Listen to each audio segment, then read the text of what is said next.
Hey, hello, welcome. Welcome back, everybody. Welcome to the new faces. If there are people listening that are joining our little club, you are welcome.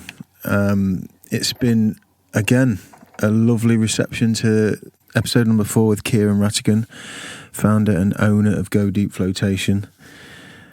It's been a real unintentional theme, really. Obviously, taking them on as a sponsor, flotation therapy as a therapy in itself, Go Deep with my connection with Kieran, it just felt like a good thing to do because his business is new and we share a lot of interests. We're interested in ancient magic and John Dee and lots of things that other geeky people are difficult to find in that way. So that was lovely. Obviously, getting the podcast off. I'm an avid floater and have been for many years now, so it just seemed perfect to bring him in as a sponsor.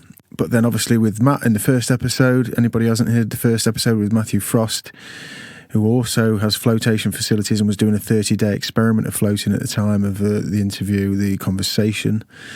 Yeah, floating's kind of been a strong theme, and we've had listeners and people getting in touch through the socials and stuff talking about floating. I've had personal messages, people sending me lovely pictures, and yeah, it's been crackers. And everybody who's floating, I know, are taking huge benefits, and the people that know them and the people who are in their lives, that's amazing.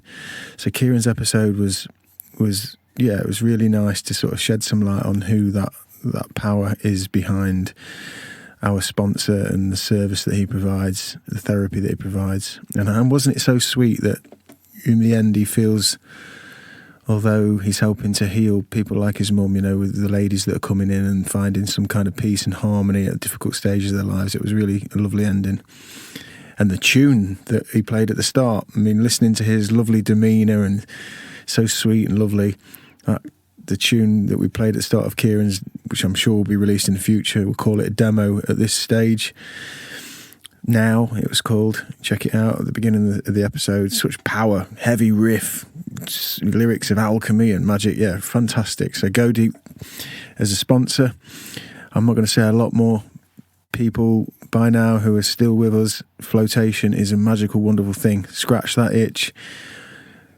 Go Deep Flotation.com. That's all you got to do. Google and go and bless yourself. Go and rejuvenate yourself. Go and be reborn in the dark. Go and find yourself. Get to know yourself.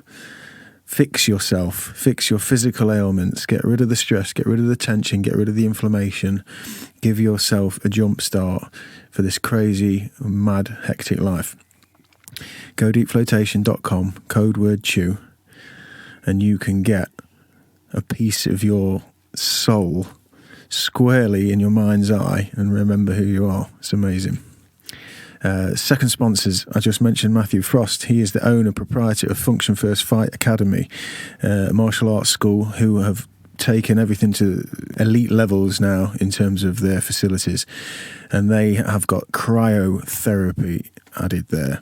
Now, this, in a similar way to the floating, is just another way of trying to glean back some energy, some calm, some nutrition, some nourishment to your stress-ridden body and mind in the crazy days we live in. I mean, I don't see a lot of telly and stuff, but I can see that people are getting a bit jittery and running around and washing their hands, and everyone's going to get some kind of virus that's kicking along out there. Obviously, be safe, people, and let's not try and remember this in the face of the media's storm of what we should and shouldn't do. Let's take care of ourselves anyway. 3 minutes in a cryo unit is going to boost your immune system. It's going to strengthen your internal organ chain, your endocrine system, your hormone distribution. It's just going to fire you up, make you strong. When your blood has to deal with these kinds of temperatures, and we're talking about minus 135, 155 for 3 minutes. Liquid nitrogen pumped in that turns into gas, essentially. You get cold in there, but it's a weird kind of cold. But what it does, and again, hit that magical Google button and look at cryotherapy, because all these viruses and all these flus and all these crazy things that come along, so much of it is we're just not taking care of ourselves how we could and how we should. And we eat things and drink things that are disguised to be beneficial to us, but really they're sugar drug ridden, and we love them because they're tasty, but they take their toll on our physiology, and in turn our ability to be cognizant and to function and to have harmony. And jumping in a cryotherapy session for 3 minutes is going to just MOT and kickstart in your blood and your organs and your ability to build that immune system, and never mind the positive sort of endorphin, dopamine rush you'll get and the sleep that you can then glean from it. It's a full circle thing. So if you go to lincolncryolab.co.uk and you use the code word CHEW, you can get 10% off of that. And I know there's listeners out there, and I've been considering, I maybe need to ask a few of these guys who've contacted me, if I can shout them out and maybe say and give them as examples, because we're getting lovely messages of people who have done these things off the back of hearing them. They've heard about them in here and there and in various places or spaces. They've tried it on the strength of listening to this podcast with the 10%, why not? And they come away with that benefit. It's just on the teetering edge. Shall I ever go? Shall I do it? Yeah, do it. Do it, because you deserve it. Because life is long, life is tricky, and any chance you can get for a hack, a cheat, any shortcut to feeling good, to helping yourself, that's going to require a little bit of discipline and a little bit of grit, you should take it. You really should, just for the exploratory values, if nothing else. So check it out. Use the code word CHEW. You'll get 10% off at lincolncryolab.co.uk. Righty ho. Speaking of well-being, speaking of taking care of ourselves, speaking of life and its madness and its speed, today's guest is Saskia Schuele. Saskia is a lady that I met when I heard about hot pod yoga on a podcast myself. Yeah, just sounded like one of those things that I've got to try. I've got to try that, I'm getting older.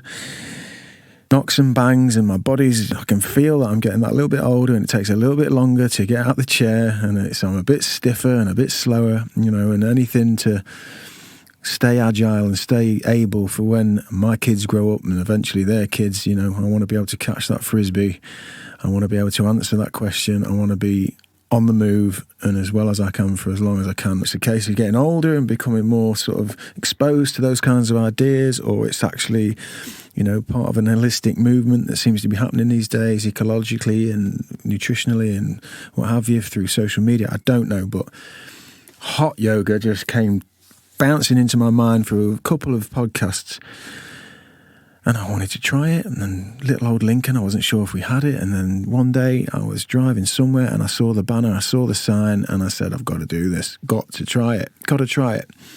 And my word, is it wonderful.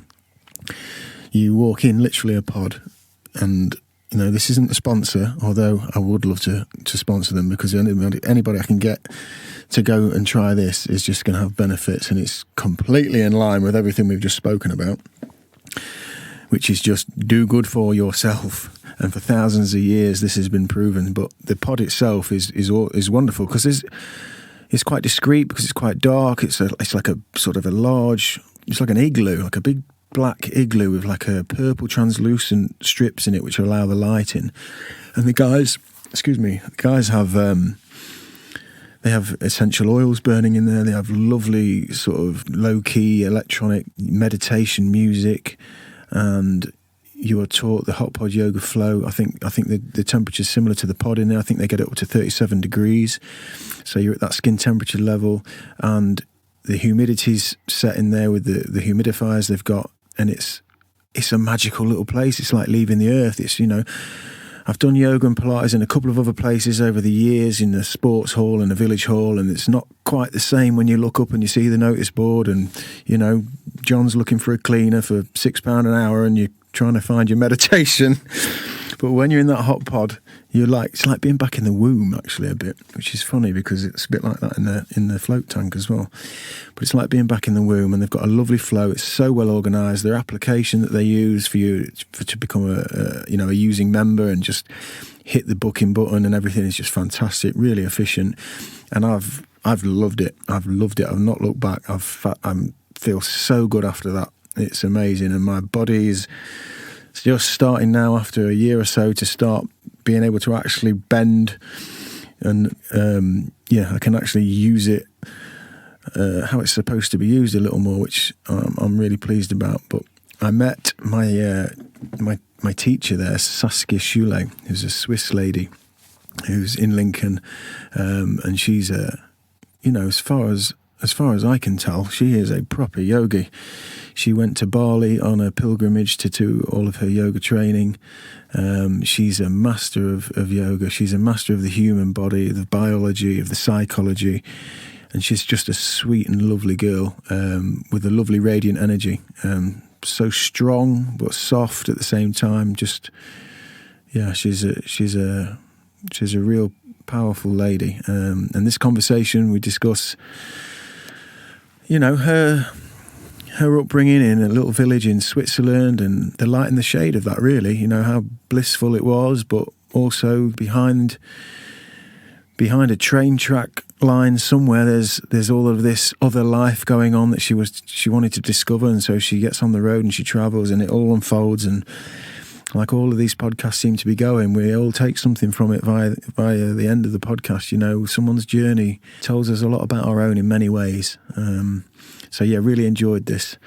So the next podcast, some of you guys who follow us on the socials, you'll have seen The Four Brothers, which is going to be a side sort of slipstream podcast to this, where myself and my three brothers discuss a whole host of things alongside being brothers and growing up together and trying to survive in this crazy world, and culture and films and music and gigs and bands and podcasts. So that's a lot of fun. We've done the first one. I'll talk more about that at the end. But for now, without further ado, this is episode number 5 of the Chew the Chat podcast with Saskia Schuele. Welcome to Chew the Chat podcast.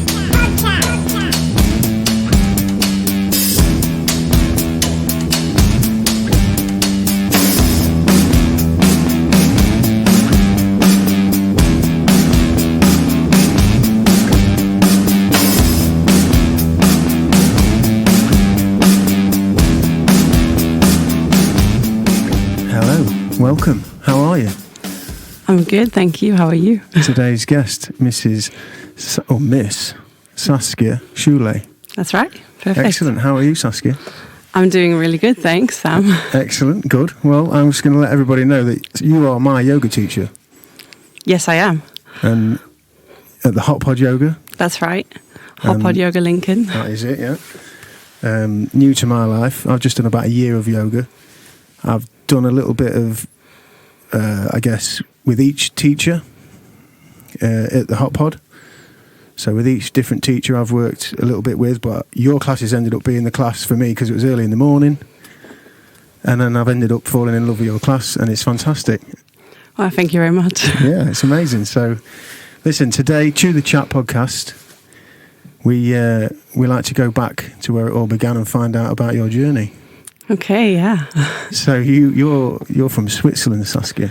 That's right. I was born in the canton of Zurich on the 11th of July in 1986. Wow. Yeah, same day that I think Venus came out by Bananarama on the radio. So yeah, lots of strong female energy resonating that day. Mm-hmm. Yeah, it looked like, yeah. And you said was your mum South African? My mum is South African. She's from Joburg. And my dad is Swiss, like Roger Federer. There you go. So what was that like, living in a beautiful little village in Switzerland when you were small? It was amazing, really. It was picturesque, and it was amazing because I got to grow up and run around barefoot and climb trees and just be wild. Awesome. And I have sort of that bilingual upbringing, so I was speaking in 2 different languages, and English was actually my first language that I learned. Really? And then German, and then Swiss German. Wow. And siblings, brothers, sisters? I have an older sister. She's 2 years older, and she still lives in Switzerland with her husband in the house I grew up in. Oh, wow. Yeah, she lives in our family home. So you girls, when you say you were climbing the trees and you were exploring, were you doing that together? I'd say me maybe a little bit more than my sister. So my sister was quite a lot into if there was a dress up party, I would go as a pirate and she would go as a princess. Okay. And I love to just kind of be wild. And I think when I was about 7, I cut off all my hair and I wanted to join the US Army and be a boy. Oh, wow. So what was the dynamics in the house then? What did your dad do and what did your mum do? How did it work? So my mum studied psychology and social work in South Africa, and when she came to Switzerland, she did mainly some social work and sort of temp work in offices, and but she was sort of more stay-at-home mum for quite a long time. And my dad, he got into computer programming when it was brand new, and it was like something that everyone said, no, don't go do that, go and get a degree. And so did he see that coming, or was it by design through the company that he was with at the time? Was he visionary with that? Or? I think my dad's always been really good at pattern recognition, like his whole life.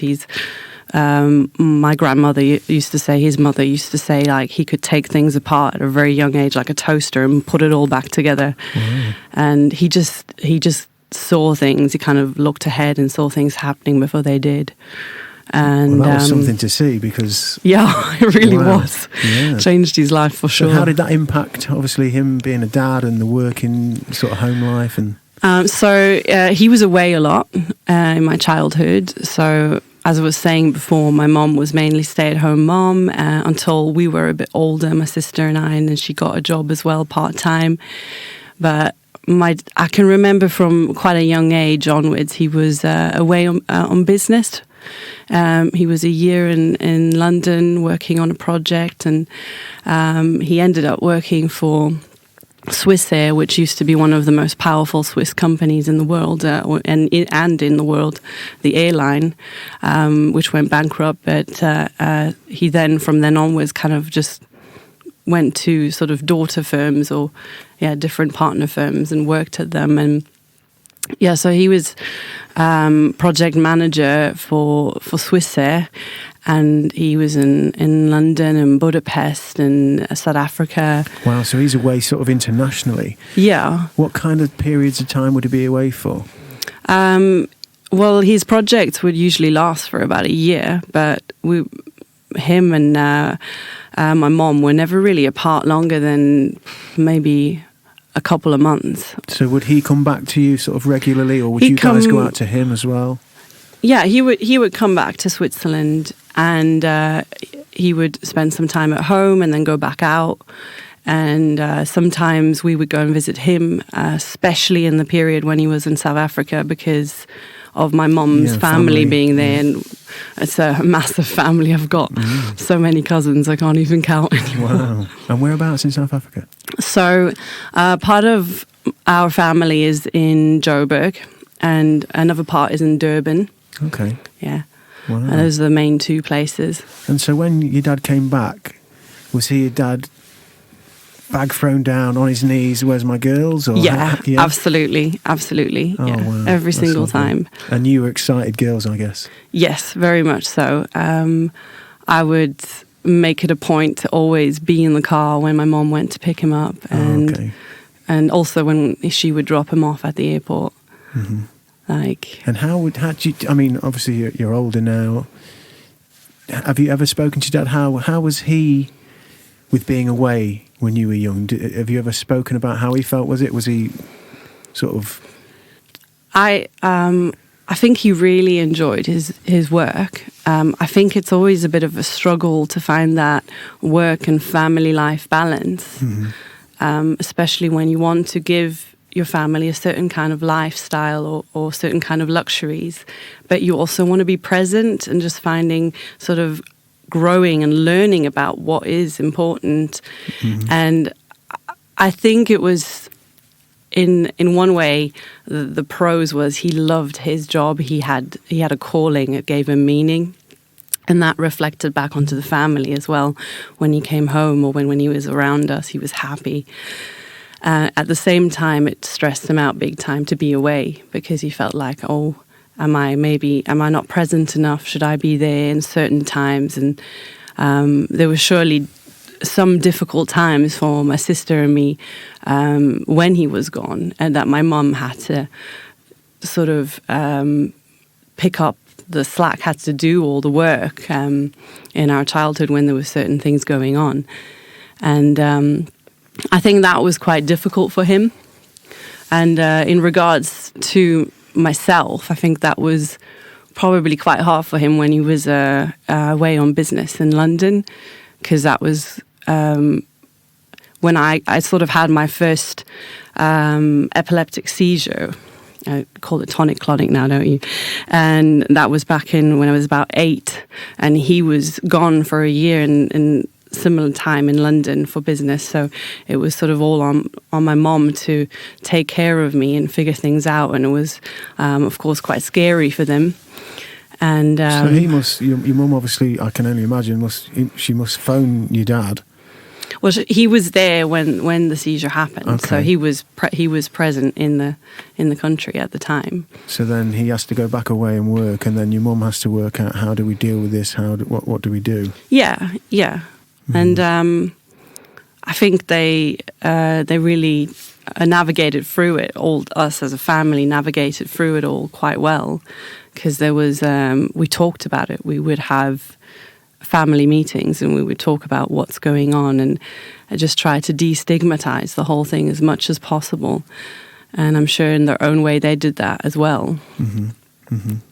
And what kind of time period would this have been? When you're 8, is this like the 90s? When is this?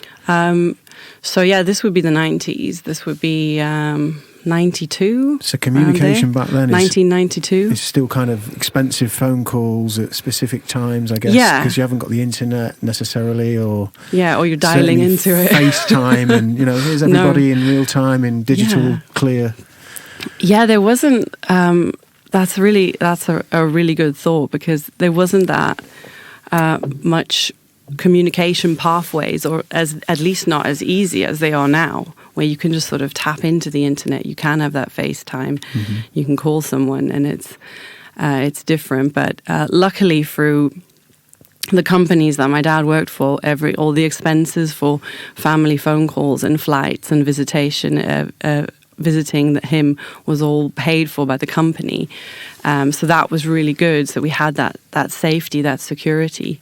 I suppose that goes a long way to him being happy in his job, because coming back to what you said before about him actually being happy, and the dichotomy of him being away but wanting to be a present dad but actually loving his job, because there's lots of dads or mums that work in a job that requires them to be away in a difficult situation, and they dislike their job, that struggle on top of not being there when they want to be there, but they have to do this thing that takes them away.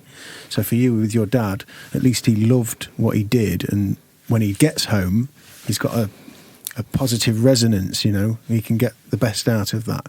Whereas I know for myself, when I've worked away, when you've had a tough 4, 5, 6 weeks and you come home and your stress levels are just through the roof, and you want to sort of get on your knees and bring the kids in, and you do that, but there's this weight you've got to shift that takes a bit of time. So I'm picturing your dad sort of coming back and just being over the moon. He hasn't got that to shift any of the weight. He's just like, I'm back, and it's dedicated time. Yeah. That must have been lovely. He was amazing at that. And we all have our faults, and surely we all have things that we do that we're not proud of. But he did bring this energy with him that never felt like, I don't want to be around you. I don't care. He had this presence around my mom and my sister and myself that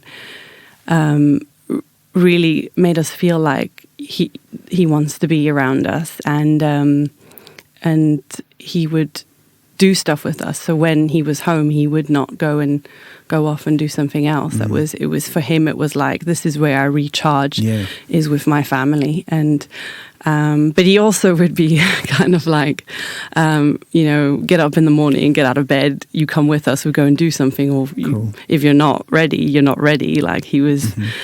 He was always going, and sometimes it felt a bit like, whew. Yeah. Have you had him doing yoga since? No, I've never got my dad to do any yoga. I'm still working on that. Yeah, wow. Okay, so you mentioned your first seizure. Yeah. So how does that impact? Obviously, you mentioned that you family meetings, you had an open dialogue, you communicated about it, you were... So what happens then? How do you go about, Well, the thing with an epileptic seizure is they can happen in different kinds of ways. You can have a blackout straight away and not know what's happening with you. Maybe be having muscle spasms, involuntary muscle spasms, or it can show itself in a way that you just pass out or something else. And what happened was I was playing Super Mario Brothers on the SNES. It was Super Mario World, I think, okay, the one. And I was trying to do this challenge where you get the feather and you fly through the air and get all, trying to get all the coins up high somewhere in a secret. It's like an Easter egg spot in the game. And my left arm just started shaking up and down. So I had these involuntary muscle shakes in my left arm. And my sister just started giggling at me, and her laughter was infectious, and I just started giggling. And then I think my eyes may have or may have not rolled back in my head or something, and I passed out. Luckily, there was a sofa right behind me, and my sister just shouted for my parents to come downstairs, and so that was a bit of a shock. I came to, and I was awake. I had no idea what had happened. Everything I'm telling you now is a recollection of what other people have told me. I can't remember any of it.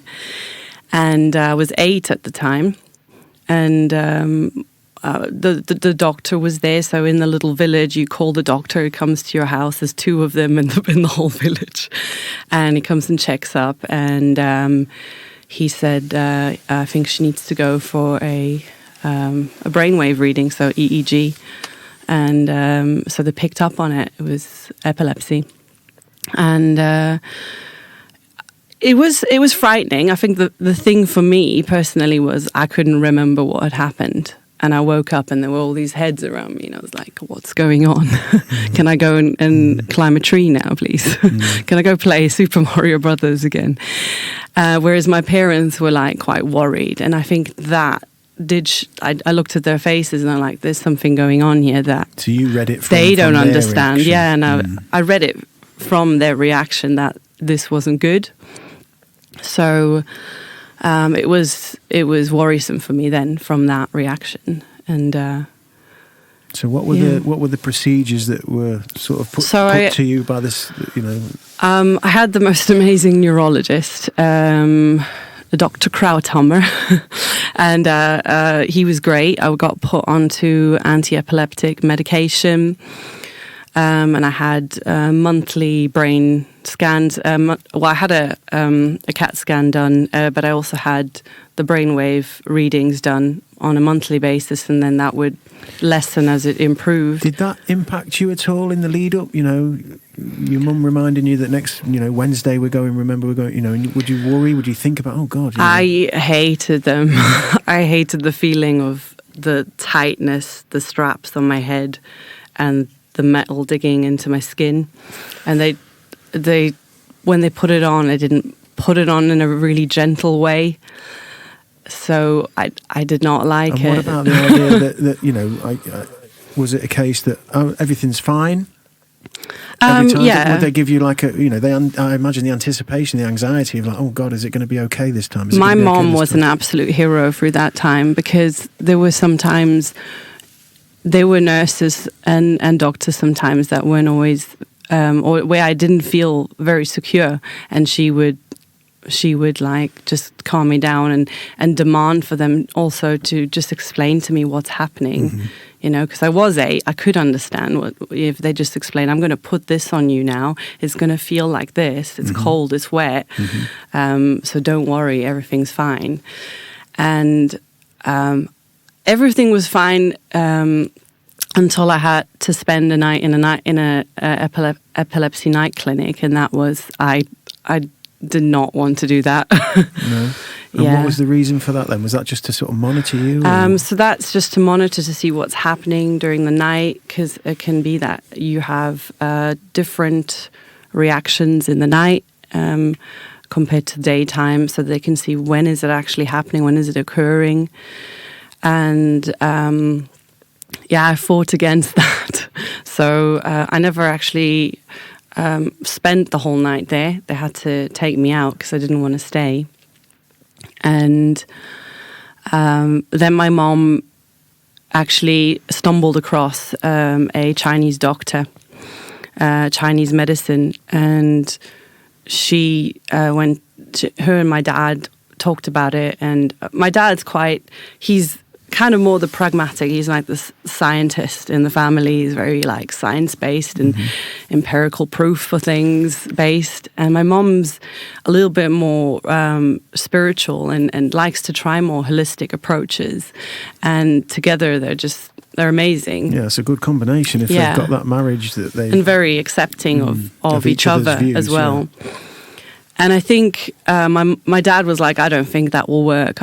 He was like, he didn't really think, but he hadn't looked into it. But my mom was like, okay, but I'm gonna give this a try. And with his support as well. Yeah, with his support. And well, just that alone. Sorry to interject, Saskia, no, but just that alone, the harmony of, you know, when you're in a serious situation, when you're faced with something that is unknown to you, you know, especially a health situation, for parents to find that trust in one another's opposing views and support one another. I mean, just that frequency that then generates in the environment for you, that alone is huge, I find. You know, how I read into that. Because if mum and dad are loggerheads and dad's pissed because you go into this silly, you know, holistic nonsense, it's not going to work, and then there's friction there, that kind of resonates across things. So the fact that you know, that they've got that harmony, I just feel like that's a really fruitful thing to put positive energy towards it anyway, you know. Yeah. How did it go then? So what happened? Well, so I went to this Chinese doctor, and he had actually been a general practitioner, a doctor in Switzerland before. He went and did his studies in Tibet, and he put me straight away on some like Chinese teas that you can only get prescribed from the pharmacies in Switzerland. And he also did acupuncture with me. And it was strange, kind of lying there on a table and having someone stick needles in your foot and in different places. So how old are you at the point of this occurring then? Are you still 8? Are you 9? Where are you at this point? I'm about 9 at this point, so it's a bit older. And acupuncture, is that something that you've ever heard of? Is this like a new phenomenon entirely? You know, a 9-year-old being told we're going completely to put new little needles into you is kind of like, whoa.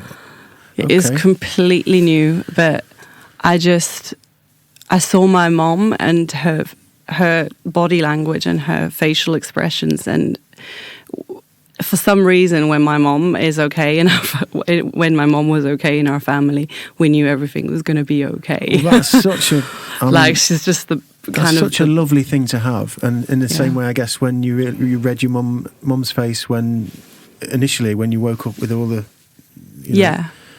so to see that again and think and instill that confidence in you and that trust that's a lovely, lovely, powerful thing. Yeah. So you take the acupuncture, and how do you feel? What happens? I at first, you know, quite honestly, I thought there's just some needles in me, and I don't know what's going on. But then with time, like the gaps. So I had what you call the tonic-clonic is a big, like a grand mal seizure, what they used to call the grand mal seizure. And of those ones, I've only had about 3 or 4. They're like the big ones where you have the blackout. And then I had auras. So aura can be like going from a sense, like just a strange smell of burnt toast, or even just a weird kind of dizziness or like blurry vision, to just sort of a sensory trick on the brain. And then I would have smaller involuntary muscle spasms, and they would kind of show themselves as a jerky jaw, drooling, things like that. And all those things, with the frequent and consistent therapy of the Chinese medicine, started to diminish more and more and more, which I was really happy about, because I was 9, so 8, 9, 10 what's at the school. time period then? So how long a time period is this sort of diminishing across? Are you starting to see results in 6 months, in a year? The results were showing big time around sort of 10, and then my last seizure was at the age of 14, and that was the last one, the last grand mal, the last tonic-clonic. And but in between were like lots of those little things like the auras and the muscle spasms. And they were kind of the embarrassing ones, because I was at school and I was drooling in the middle of class sometimes, which wasn't the easiest thing when you're trying to make friends. No, I mean, the playground and trying to fit in. Difficult places for any kind of growth, never mind, But So when you talk about the treatments, the Chinese treatments, so what kind of things, was it acupuncture and the teas? What other things were you implementing? And did you change things in your diet? Was there nutritional things that changed at all? Or what kind of things were implemented? Well, the Chinese doctor did make recommendations to stay away from certain foods. And there were like very kind of quite obvious ones, like stay away from the white poisons like sugar and monosodium glutamate and salt, and like those 3, and drink lots of water. And so there were some ones that are now in our everyday life are quite obvious, whereas back then it was a little bit more convoluted at the time. And so I think that helped. I had sort of like diet-wise always been in a slightly different diet, because I was born with asthma.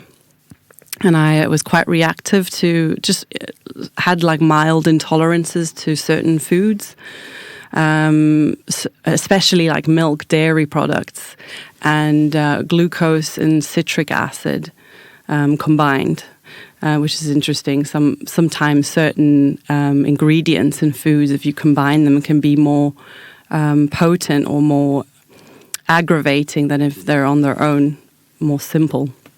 So I'd already had a slight awareness of what I was putting into myself and how I was reacting to it.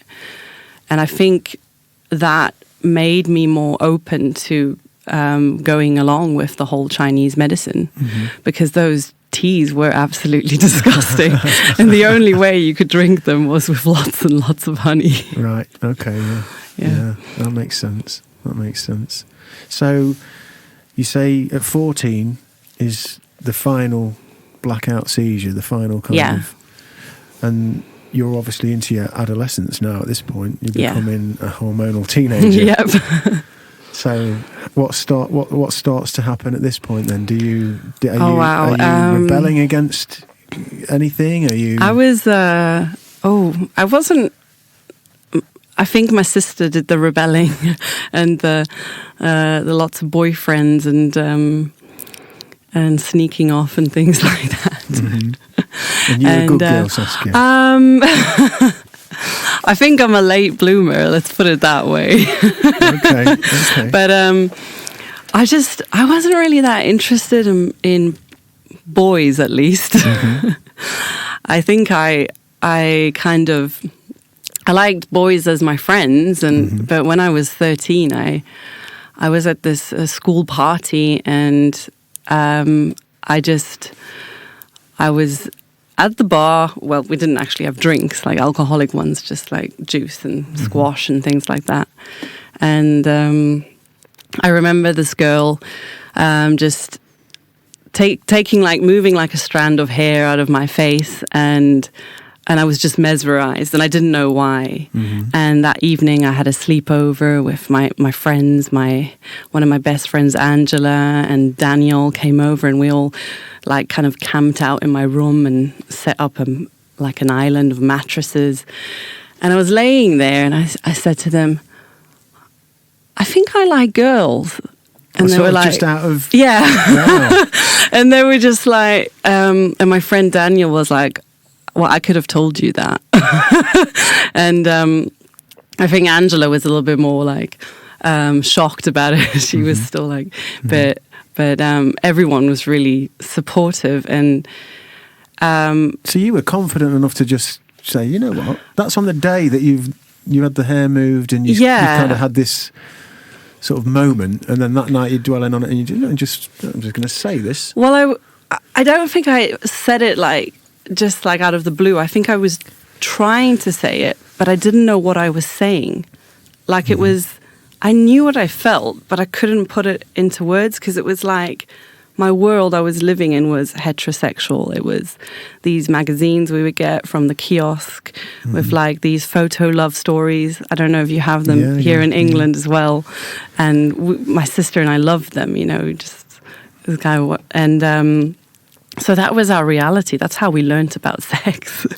And I just was trying to like, I felt it, but I didn't know how to put it into words, and I was trying to put it into words. And then my friend Daniel, who we were really good friends, and he was just like, it's okay, this.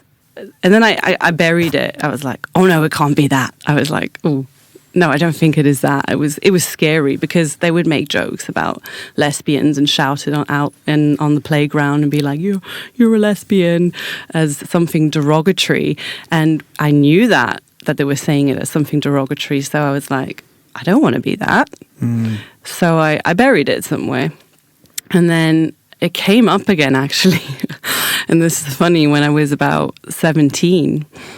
So I buried it. So I'll just take you back a little bit. So yeah, when you say it on the night, Daniel, who's a male friend, he's like straight away, well, of course you are. Of course you do. He kind of knows that night when you say it, it's not news to him. No, he senses that from you anyway. Yeah. And he's super supportive, and he's cool. Definitely.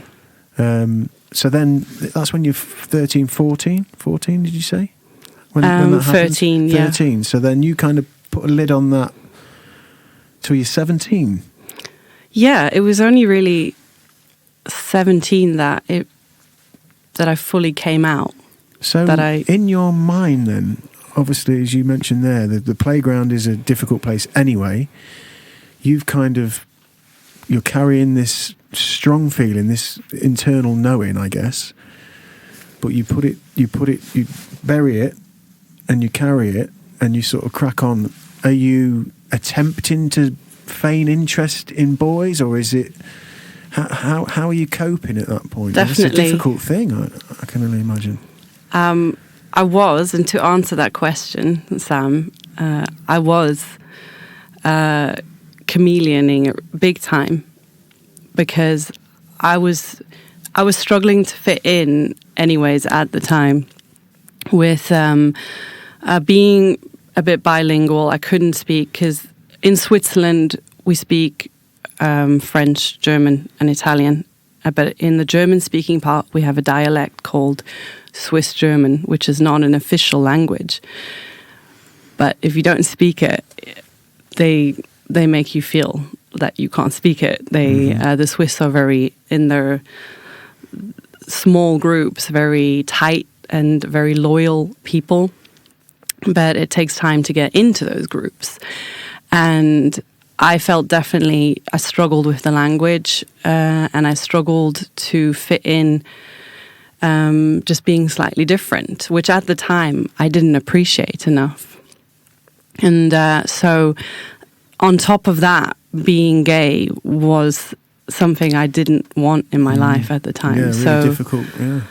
I think I denied it, and I did feign interest in boys because everyone else was not feigning. I don't know if they were or not. That's their business. The power of the cultural conformative wave, it's so strong, isn't it? And when you're young, we're all looking to be members and part of a safe sort of peer group. Yeah, such a difficult thing to have to cope with. And this is kind of the next. You've been dealing with your epilepsy. You kind of get out of the woods with that. And as you mentioned before in the class, the kids are maybe going to take the piss because you're going to have a seizure or whatever might happen. You get through that, and now you've got this new thing, which is shit.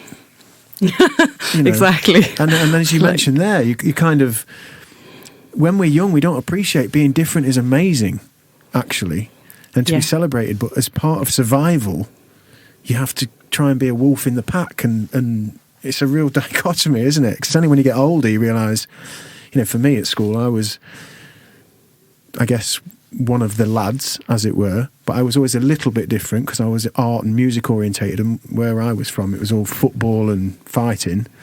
And I could do a bit of that, but I was also, maybe I was, wearing a strange cravat or a scarf or a different haircut, and I would get a lot of banter, and I would cope with it. But I can only imagine if I'd have felt like I was gay and I was trying to shield that, that's got to be some weight in that environment with kids. That's a difficult thing to do. Yeah, I think I knew that, and I knew that was just a little bit too much for me. So I just put it to the side. But with those kind of things, and I know that now definitely for sure, is you can't bury them for very long. They are always going to resurface, because it's my sexuality for me is a big part of who I am. And so that. So at 17, kept resurfacing. You get to 17 and then you're like, right, this is it. You're. At 17, I completely and utterly fell in love with one of my classmates at school. When I was I had actually entered music college, and I was studying classical music. Oh, wow. And it was predominantly girls in my class, and a few guys in the musical. So this college had different departments, and it had a really good music department. And it was music and math. So if you were good at one and you could do the other as well, kind of like combine them. And those were the two things I kind of excelled at.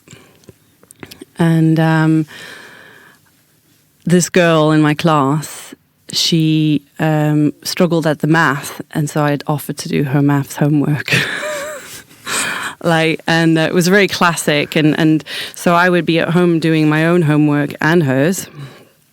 And my dad noticed this, that I was doing someone else's homework as well, and he was like, "Well, why are you doing someone else's homework? This is taking the piss. You should be just maybe you're being bullied or something." Yeah. So he's looking out for me. And I was like, "Just leave me alone, Dad. I'm doing my thing. It's fine. Everything's fine. It's for Carmen." And she's like, and he kept saying, "Oh, who's this Carmen?" So he was just trying to kind of get to the bottom of this and why I was doing this, and I just kept evading, and he clicked on, and we got into like an argument, and he just said, "It's okay to like girls, Saskia." Oh, wow. And I was just kind of shell-shocked. Isn't that awesome though? That's just awesome. Yeah, so he, with his pattern recognition, I guess, and he recognized what was happening. And he kind of recognized it before I properly had processed it myself, and I was like, no, I'm not in love. I don't fancy her.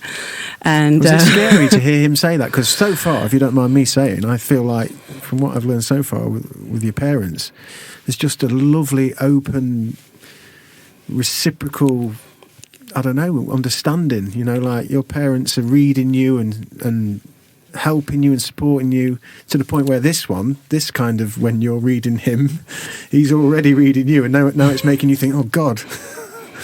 Yeah, I am here. Yeah, definitely. I mean, he made it easier that way, that he just said, it's okay if you're in love with a girl.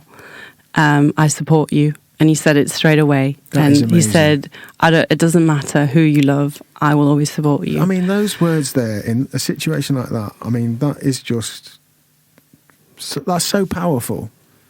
For everything that you're going through in the playground, you know, for a lot of kids and for a lot of people, I'm sure they go home and they probably face something similar at home if they want to come out as homosexual or gay or bisexual or whatever it may be. You know, they've then got to fight the fight at home, and that's for you. Oh, what a beautiful thing! That's just a beautiful thing. Definitely, I feel super grateful for my parents. So does that lift? I mean, obviously you're tangling, I guess, at the time, because your parents and whatever you're doing at that age, it's kind of a bit gooey thinking about your mum and dad thinking about you being in love or being sexually active or whatever. But to have their support, so does that then lift some weight from you and give you confidence going back out into your peer group and everything? Yeah, I think so, definitely, because I can come back home and I can tell them what's going on, and that really helped. I think because at the time I fell for this girl, and I was interested in women, in girls, but it wasn't my highest priority. It wasn't like I need to go and find the love of my life and then everything will sort itself out. It was still really quite scary, the thought of being gay, because I think it's growing up in that village, and then when I moved to the city, to Zurich, things changed. Doors started to open, my horizon started to get bigger, because, and I felt that as well growing up in my home village, because I felt like I feel like I'm getting too big for my boots. I'm getting too big for this place. I want contained, kind of, yeah. Or different. I just felt like I wanted to see a bit more what it's like somewhere else. So having supportive parents is amazing. Knowing that you can go back home if something happened and tell them and talk about it and feel held emotionally, that's amazing. Oh, it's so important. It's so important, and we need that more than ever now, you know, in the climate we're in. And we won't digress into that conversation, but that is such just a simple dialogue. You know, we're not necessarily going to love everything we hear, but we have to have that open. If we haven't got that, then everything falls down for me. Yeah. You're really in a special place to have that with your parents. Especially I'd like to empathize on that, the emotional wealth and having the relationship. And I completely admit that I am still building or maybe even rebuilding a relationship with my parents right now, because that can sometimes not untether, but become distant. And the relationship with my parents has often been, I'm in trouble, I need some cash, can you help me out? Which often can be the case sometimes. But there's the other side of things where it's sometimes you just want to hug, or you just want to talk or be listened to without getting anything in return, materialistic, but just being held or heard. And I think that at the time that was a wealth that I am extremely grateful for, and I want to take that further with me into my life when I'm raising my children. Of course, absolutely. To be able to give them a feeling they can do that anytime. Yeah, as a young father myself, that's one thing that I think I've picked up over time as I look out into the culture, into the society that I'm in, as I look back across my life, as what this podcast is a big thing for me is I guess I'm not obsessed, but I'm fascinated by childhood, by the communication between elders and young, you know, and how it slips by us in so many ways. For so many people, it slips by. We just take it for granted, and we kind of fall into the grooves of the culture and of the expectations of the close society, and we sometimes miss and it is the simple things. To be held, to be heard, you know, to stop what you're doing and just listen. You know, when your 5-year-old comes back from, you know, reception or year one, and they show you the picture they've painted, you know, oh, that's lovely. Yeah, put it over there. Yeah, lovely. Right, take your shit. Or is it on your knees? And is it, you know, and what is this? And what did it mean? And what did, you know, and who were you sat with? And actually that bit of engagement, just, I don't know, it instills something really simple, but really solid. And you sound like you've had that. Yeah. And you're going to carry that on, which is what this world needs, isn't it? Yeah, definitely. I think there's no perfect parents on the subject of parents, and my parents as well as anyone else's, and myself as a parent. I think we're human. We make mistakes. It's okay. Mm-hmm. Yeah, as long as you don't make the same ones twice. Yeah, well, that's it. Learning, isn't it? Learning.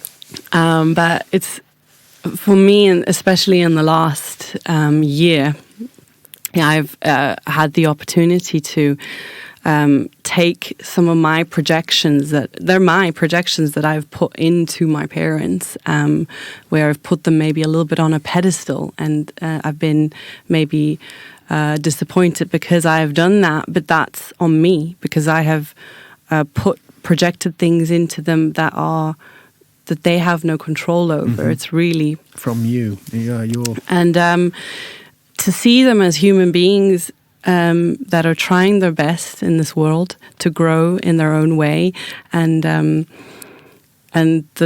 wisdom and the love that they've bestowed upon me, I carry with me all the time.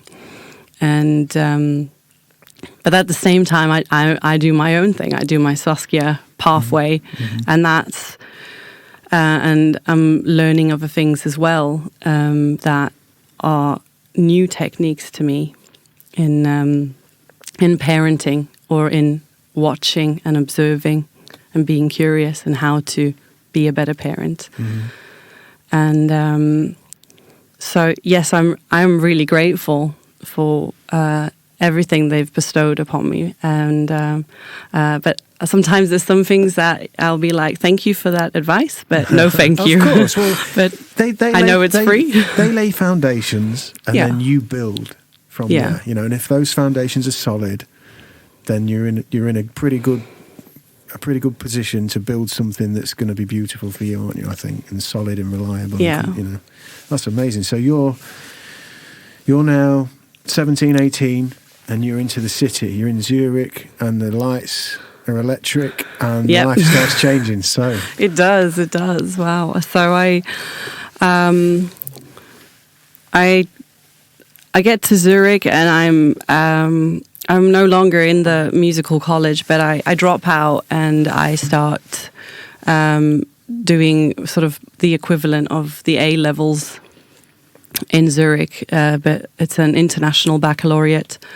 It's new, and it's English, and I love it because everyone's speaking English in this, and I feel like I can excel in this. And I moved to Zurich. I moved in with a friend and a Labrador, and I'm meeting all sorts of new friends, and lots of new friends in the gay and lesbian scene in Zurich. Yeah. And this is where sort of like that part, I see these doors opening, and I see I have all this acceptance coming towards me, especially in my sexuality, and it feels like I can breathe. It's okay. I can experiment. I can be curious, and it's okay because there's all these like-minded people. You're not alone. Yeah. That's it. And this is where I make some of the best friends that I still have up until this day, and friends that I go and visit regularly, and that now have children and families of their own, and we call them rainbow families. And in Switzerland, it's a rainbow family. It's like can be either any kind of LGBT family dynamic, and or patchwork family or blended family, as they call them here, and.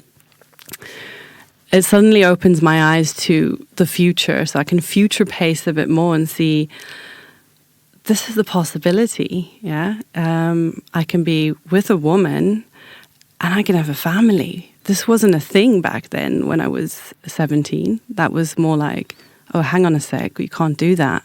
Yeah, that's something I didn't pick up on, actually. You know, when you are coming to terms with, okay, I like girls. Is that something that comes across you even as a 17-year-old? Oh, God, what? Will I not have children? Does that occur? You know, is that a big part? 100%. Wow. So I've always known that I wanted a family. And I've always known that I wanted a big family. And I had this idea, you know, the white picket fence and Labrador and free kids and SUV. You have this kind of idea in your head from all these Americanized movies. Yeah. And then when it happens, it's like nothing you ever expected or nothing you could have ever expected. But to see the changes in Switzerland, and Switzerland is still, regarding LGBT rights, is still a little bit slow, is a little bit still in the dark ages. They have civil union, but they don't have marriage legalized yet. But it's getting there. There is a conservative side, like in every country, but there is also quite a liberal side and a very left-hand side, which is quite. Come on, guys, let's get a move on. Let's catch up. Yeah, we're in the 21st century. Yeah. And I think when I moved to Zurich, it was just a breath of fresh air. It was like, wow, there's all these new possibilities, and I've got all this feminine energy around me, all these new friends and parties to go to, and I just felt like someone had just wrapped me up in a great big hug, and I felt like I had arrived home. Like, these are my people, this is my tribe. And that must be such a warm, I mean, the alleviation of just the weight, and now you can just, I guess, open your wings, as it were. Yeah, definitely. Like, I think from then onwards, it was like, I felt like I could do anything. It was a bit of a feeling of being invincible. So does that translate into, I mean, have you got anything career path minded at this moment? Obviously, you've left music college. Is music still something that you want to pursue, or are you finding other ideas? So I finish my A-levels, or the equivalent, this IB diploma, and I decide, because I'm really into like skateboarding and anything like skate related, and I walk into the shop and I see a magazine. It's called Sudden Rush, and they do booked surf camps all around the world. It's a Swiss company, and I just sort of went through it, and I was like, I want to learn to surf, and it just hits me like that. It's just like. So when you say you love skateboarding, are you skateboarding at this point? I'm trying. Are you dropping in on half pipes and popping out? I did do that with rollerblades, but I did it with half pipes, and maybe once I fell over really bad and then never again. Yeah. So I was like, hard concrete floor or water, and I thought, if I can do that in water, I feel much more comfortable in water. It's my element. My zodiac sign is Cancer, but I also I love to swim or just jump. I love to dive, swim, just jump in. Mm-hmm. And I just thought, I need to do this. It was a very profound moment. And it was like a bit of an epiphany, like, I need to learn to surf. I was meant to go and do this. And then afterwards, I had to figure out the logistics, because I was like, ooh, this is quite expensive. And what happened was I booked a surf camp to Portugal. Everything booked, not put down the deposit yet, thank God, with my cousin. At the time, I wanted to go with someone because I was a bit scared, to go alone. And is your cousin female, male? Female, Tanya. Okay. Tanya. And but then she cancelled on me last minute. She's like, I don't want to do it. And I thought, what should I do? And I went through the magazine again, and I looked at so I agreed Portugal because of her. We agreed Portugal together. But then I went through the magazine, and where I actually really wanted to go was Bali, the island of the gods. I thought, oh my God, I want to go there. So I thought, you know what? I'm going there because that's where I want to go. I'm going alone. And I booked it, and I paid for it, and I went back home and told my parents. I was 18 at the time. I was like, I've booked 3 weeks in Bali to learn to surf. And I think... How do they receive that? I think this is the first time I saw them freak out a bit. Okay. Well, that and maybe the time I jumped off the bridge in our village into water, have you just so we can put that down. I was a bit of a daredevil, but... I always told them afterwards, after I do something, that's a good idea. And I booked it, and they knew there was no stopping me, because when I do these kind of things, I just kind of... So you go with their blessing in the end? Yes, because they'd rather give me their blessing than worry and know that I'm upset because they didn't give me the blessing. And so again, they'd rather... if you're going, you're going. And if you, again, we come back to, if there isn't that kind of open dialogue and that acceptance of the different perspectives, then you go off and maybe, in a different situation, it's mum and dad are pissed, but I'm going anyway. And there's kind of that bad energy resonating, and that can lead to difficult things. And so you go with their blessing, and they obviously just look after yourself, stay safe, give us a call, let us know. Yeah. Everything's good. Yeah. That's really nice, again. Well, so I went with their blessing, but I was also really good at manifesting financial support. And the way that I would do it is I wouldn't say I would like to go on this camp because and then can you pay for it? It wasn't like that. It was I always had a job since I was 15. I had been working, whether it was like packing boxes in a factory or frying up fries and burgers in a little food cart. I love to work, and so my dad's a businessman. Mm-hmm. You go to my dad with an idea, and he will help you out. Brilliant. I would bring an idea to him and say, would you sponsor me? Will you help me out? And he would be like, you know what?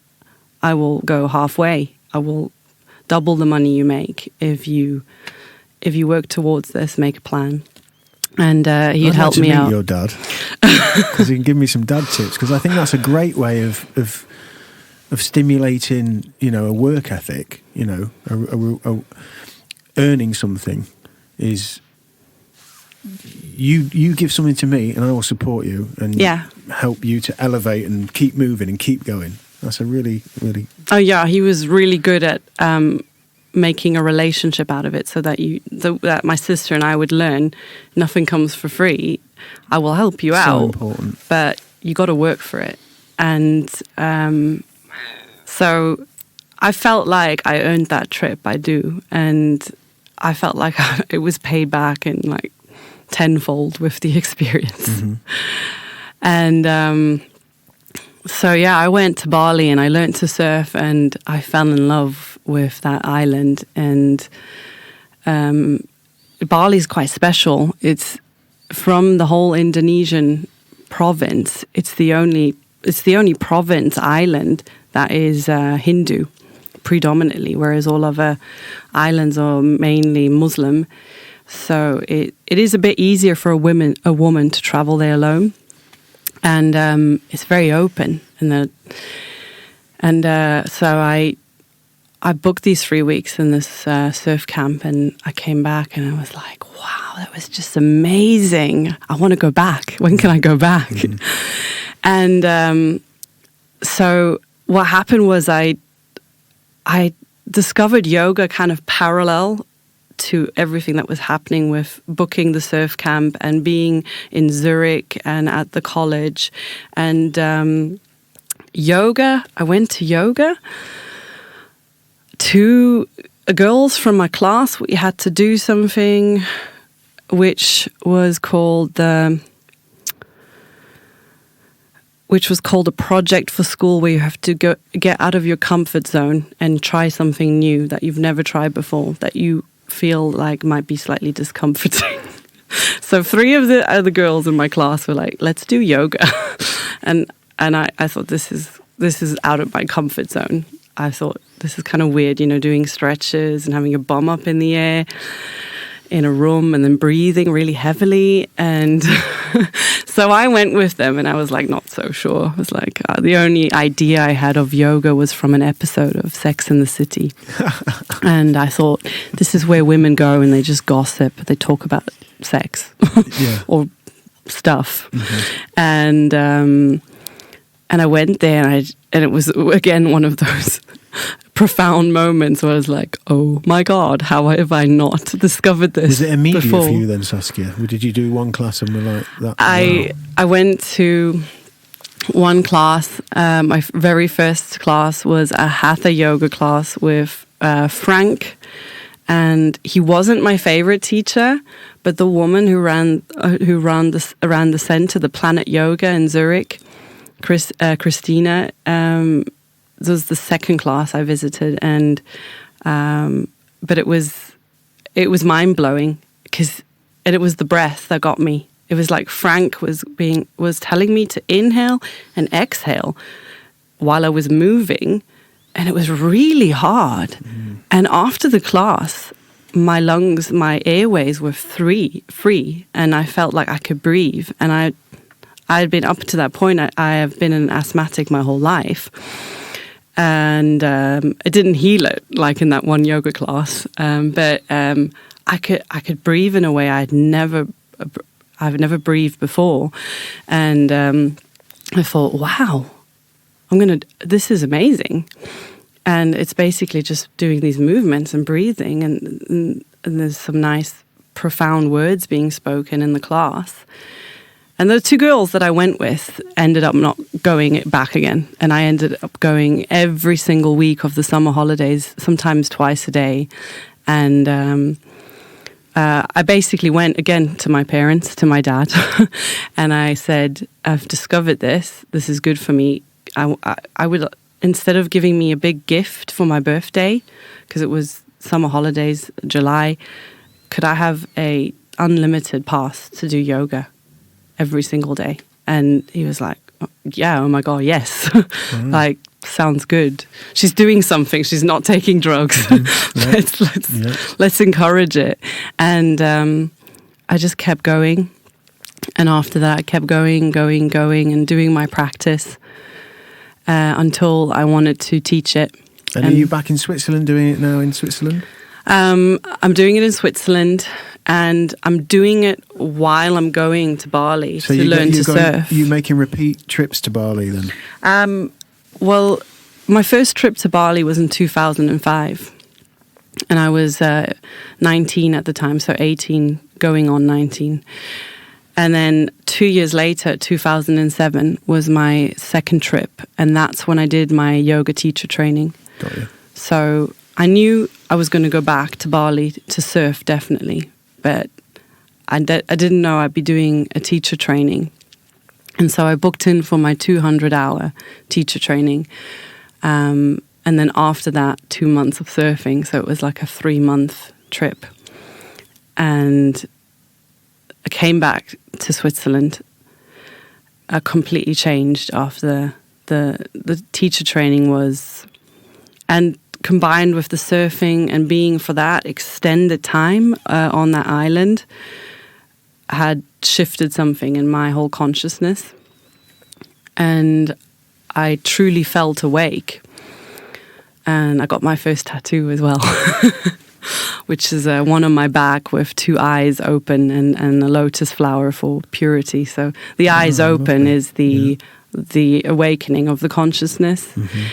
And there's a wave as well, which is the water and the surfing and the... We've kind of bypassed the surfing. Yeah. You've gone there surfing. So how did you get on surfing? I imagine you must have done well at surfing. Did you pick it up pretty quick? Yeah. Because everybody says it's just so difficult.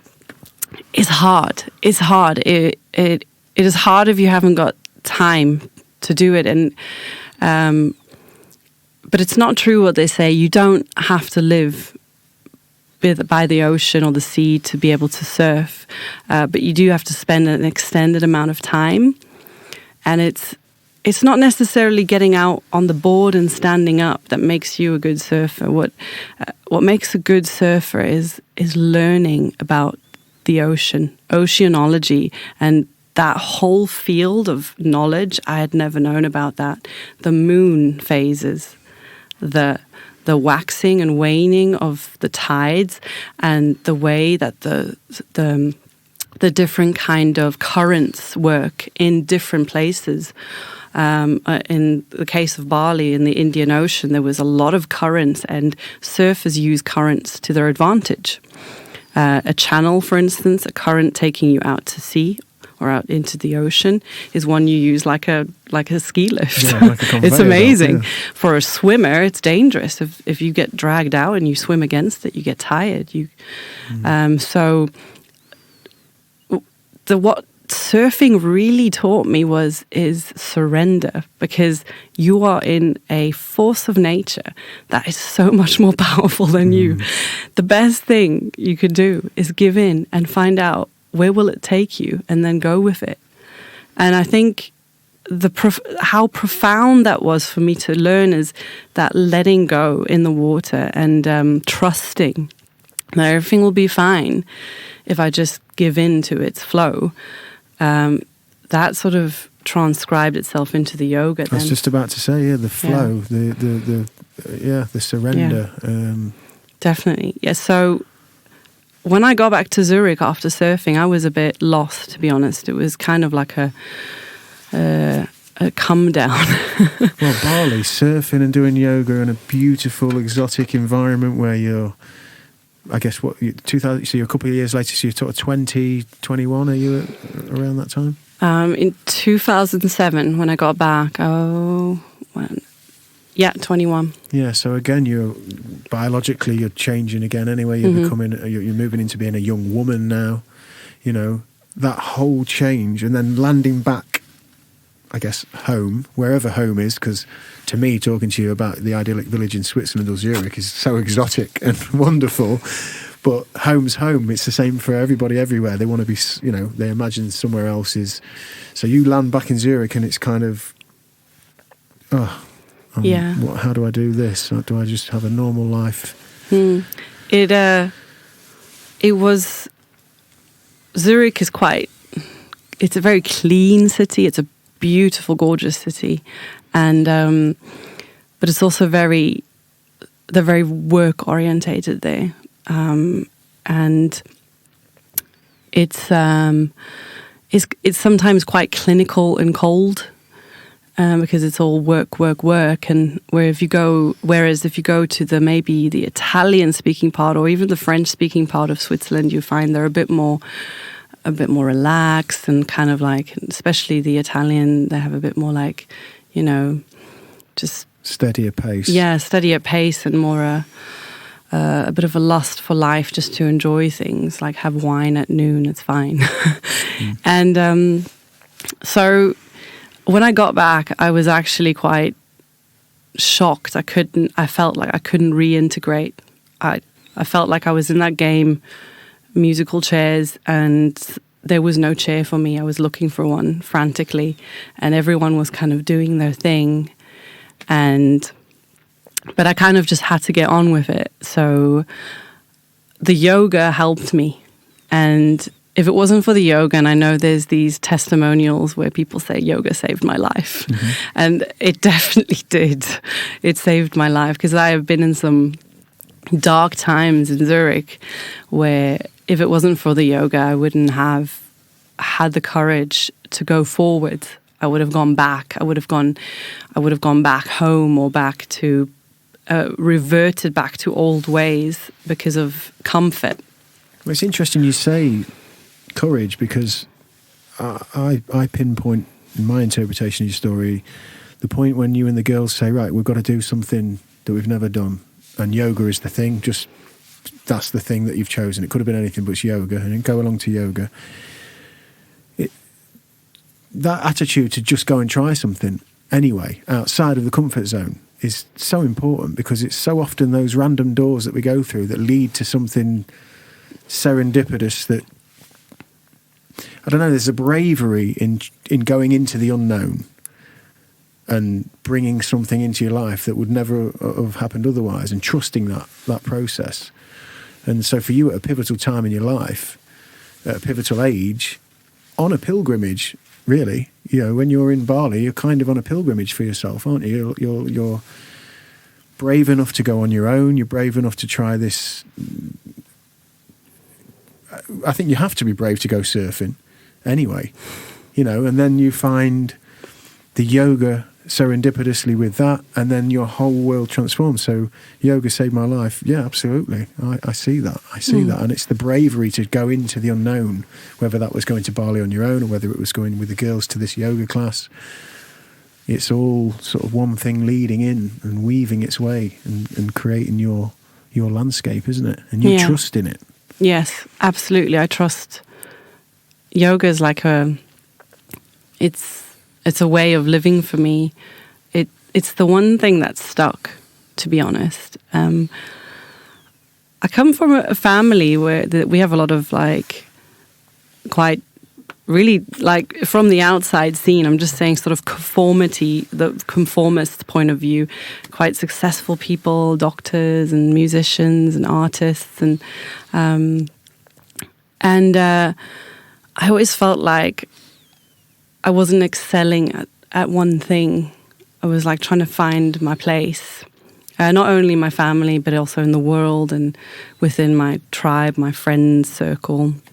And yoga stuck, and I found that yoga isn't something where you just I'm an amazing business CEO, I'm an amazing yoga master. It's not really.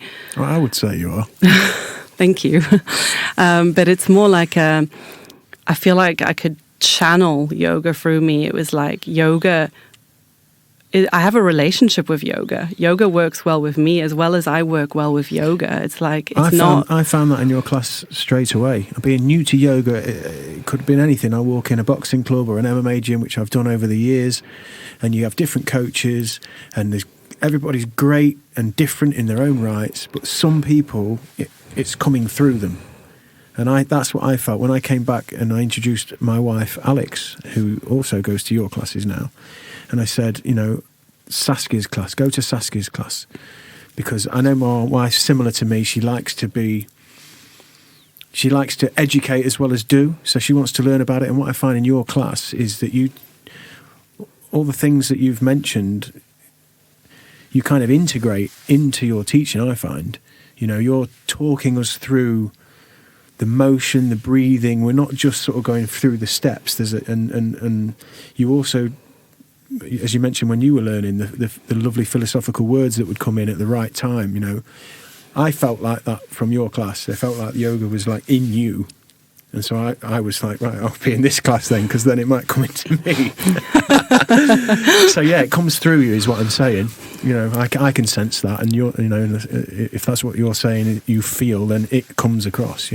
Yeah, I don't know if I have much a choice in it. Sometimes it's it really is there's a slogan for the the first surf camp I went to called Follow Your Passion, and it's dead simple. It's follow your passion, and you see it every day when you go for breakfast and dinner at the surf camp.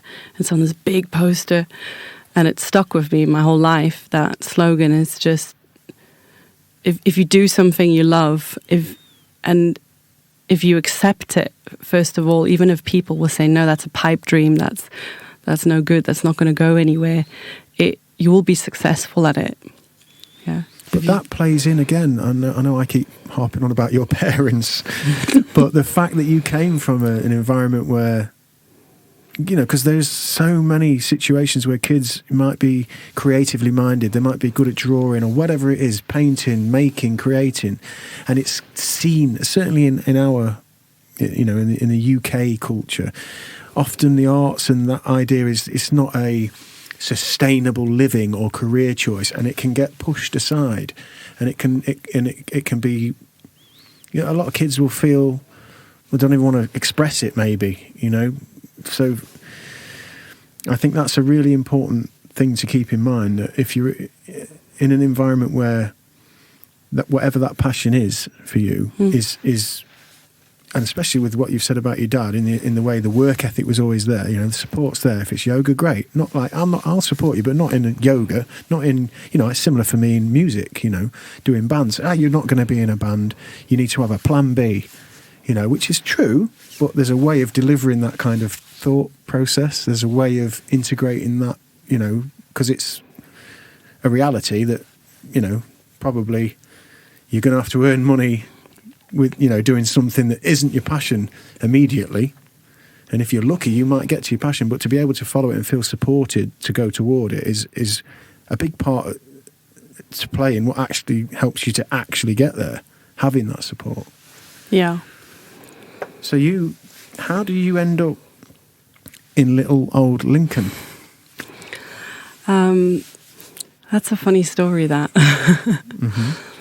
So, okay, do you want the long story or the short story, or just we're back in Zurich. You can't integrate, so I'm guessing that something happens and you're out of town and you're moving on again. Okay. So, just to fill in a few of the gaps in a short way, I spent a year out in Bali in 2009 to 2010. So I went back every 2 years, 2005, 2007, and then 2009 again. And I kept doing workshops and more additional yoga training while I was out there. And the plan was to stay there. I didn't want to come back, to be honest. I wanted to work, and I was applying for a work visa. So you had to leave the country, go to Singapore or Bangkok and get a sponsor, like a resident to sponsor you or just vouch for you, say this person's all right.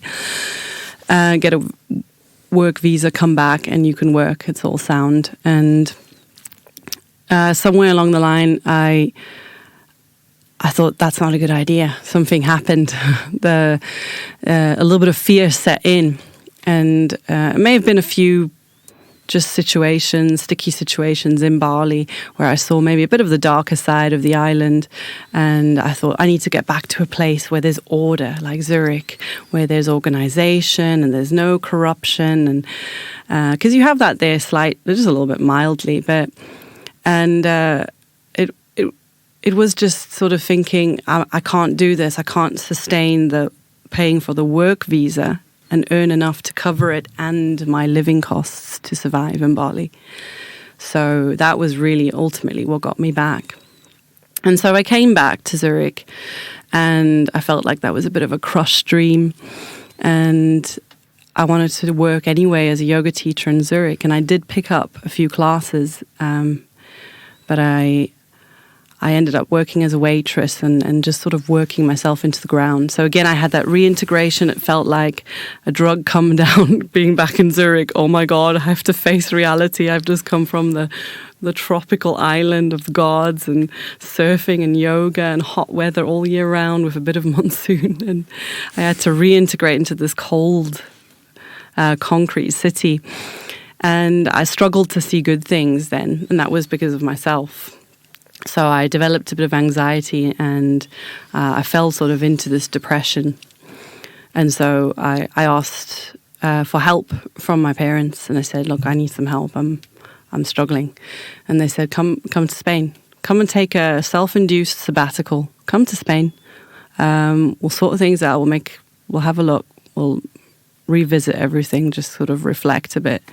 And so I did, because it's living at home with the parents. I could do that for a while for free until I was back on my feet. And this is in Spain now? Yeah, and I went and I lived in Spain for a year. So another new kind of exotic kind of different environment with all the different senses and... And that was Spain was my year of... So like I said, it was kind of my self-made sabbatical. I decided I'm going to just take it slow and slow everything down that I'm doing. Because up to that point, I had just been going at like 100 miles an hour in Zurich, and I was cluttered both in my mind and my body. I felt unhealthy. And I went to Spain and I started doing my own yoga practice daily, sometimes twice a day, focused on myself. I met lovely people out there, families that I was teaching yoga to, private yoga. And as I was in Spain, I got a bit lonely. So I started to go on the internet. At that time, the internet was well established. Mm-hmm. We had chat rooms and everything, and FaceTime and Skype, and as I was online, I met this woman from Lincoln, and we fell in love online, and it was very surprising to myself and to her. And I came out to Lincoln, and I met her, and we spent time together, and we're like, wow, it was like love at first sight, and this is amazing, and all these new feelings and the hormones, and we were just both absolutely utterly besotted with each other. And she lives with her 2 children, and so I decided I'm going to move to Lincoln. Yeah. And I found, I went online looking for jobs, and I went and looked for something to study as well. I thought I'm going to do something with myself. I'm going to do some more studies. I found this sports therapy studies in Lincoln College and University. And I moved out here. Had you travelled, been on holiday, been to the UK before? Yeah, I'd been to London before. Mm-hmm. So when my dad was working in London, he flew out with my sister and me. So when you get to Lincoln, it's different to London. Did you have that kind of measure, or was it just... I did not. I had no idea. I'd never been really to the countryside other than Cambridge. So I have 2 friends that are from Cambridge, and other than that, I'd never really been anywhere else. So I had London, Cambridge, and Lincoln at that time, and it was very new to me. But I was like, the moment I was speaking with my ex about the place, about Lincoln, I went online, looked up Lincoln on the internet, looked at the pictures. Historic Lincoln, we've got lots of history. Yes, I know. And I thought, wow, it's a really nice place. And it would, again, like the surfing, like the yoga, it was one of those moments where I thought, my life's about to change big time. And I knew I didn't feel out of control. I never feel in these moments like I'm being pulled along, but I do feel a little bit like it is kind of the analogy of the water, and kind of if I fight it, it's going to not go very well for me. So if I just give in and breathe and let Trust, it flow, it'll work out. And this is the one time in my life where my parents were both dead against the decision. They were like, do not do this. Yeah. The kind of moment when was parents... Their instinct then? Does that come to light? I think my dad's worry was he hadn't had a good experience in London when he was away that year. And he may have been projecting a bit onto me. So he was trying to talk me out of it and tell me all the reasons why England was not the place for me. And I think he was worried for me to go because he knew what I am like. And he said, you know, in England, they don't talk about everything, you know. And he had this idea from a Pink Floyd song, the silent desperation that English people do not talk about their problems and that they're all like that. Definitely need to get your dad on the podcast. And he said, don't do it. You are going to be highly disappointed. You know, it's not. He was worried about my mental well-being, which, thank you, Dad. Yeah, makes total sense. Very grateful for that, you know, but I had to do this. And so naturally, when my dad worried, my mom worried as well. So I had my parents opposing for the first time in my life, but with all their force, with everything they got. Like, even, we're not going to support you anymore financially if you do this. And wow. And I was like, okay. Was that a shock to you to receive that from them at that point, you know, when you've had... It was. It was hard. I think for a while my dad and I didn't talk. And there was already opposition to me when I was speaking to my ex online already then, because of that, I had not told them the truth when I first went over. So when I first went to visit her, and so there was already a little bit of trust broken from my side as well, and it was very hard. But at the same time, because this was one of those big moments in my life, it was as if it didn't matter what they said. It didn't matter. It didn't matter what anyone would have said. I had to follow through with this. And we all know how powerful it can be when we're in love. And what kind of... It's as powerful as the ocean, I think. Yeah, I think so. But you follow it and you trust it and you get to Lincoln and... You know, and do you find a yoga gig? What happens? How do you... For the time being, the yoga actually gets put to one side, and I find a job. My first job in Lincoln was working at CEX. I loved it, and I study. I do a foundation degree in sports therapy at Lincoln College. And I'm living with my ex and her 2 children, and I'm suddenly, for the first time, also in a family dynamic where I'm sort of acting as a stepmother as well. And the yoga took backseat for a while, but it always comes back, just like the sexuality piece always comes back. And I started going to the gym for myself, and I would just do my yoga practice somewhere in a corner on the stretching mats.